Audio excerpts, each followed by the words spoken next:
ఇక అంబేద్కర్ కోనసీమ జిల్లాలో ఇటీవల గల్లంతైన మత్స్యకారుల ఆచూకీపై సీఎం చంద్రబాబు సమీక్ష నిర్వహించారు. క్యాంప్ ఆఫీసులో మత్స్యశాఖ అధికారులతో సీఎం మాట్లాడారు. అన్నవరం మండలంలోని ఓడలరేవు, దుమ్మలపేట, వాసలతిప్ప గ్రామానికి చెందిన మత్స్యకారుల బోటు సముద్రంలో కొద్ది రోజుల క్రితం గల్లంతైంది. ఇక బోట్లో ఉన్న 7 మత్స్యకారుల ఆచూకీ కోసం చేపట్టిన గాలింపు చర్యలను అధికారులు సీఎంకు వివరించారు. మత్స్యకారుల ఆచూకీ కోసం కోస్ట్ గార్డ్, మెరైన్ పోలీసులు గాలిస్తున్నారని, విస్తృత స్థాయిలో గాలింపు చర్యలు చేపట్టినట్టు వివరించారు.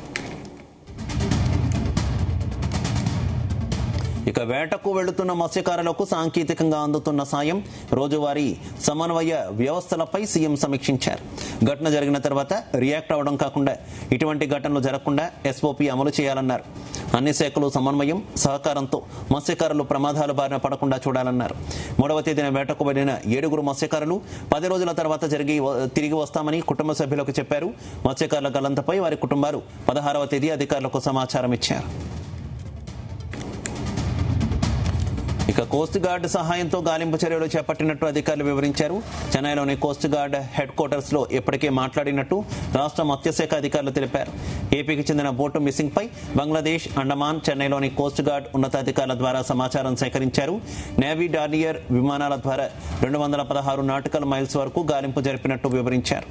మత్స్యకారులకు ఆచూకీ కనుగొనేందుకు అందుబాటులో ఉన్న అన్ని అవకాశాలను ఉపయోగించుకోవాలని సీఎం సూచించారు.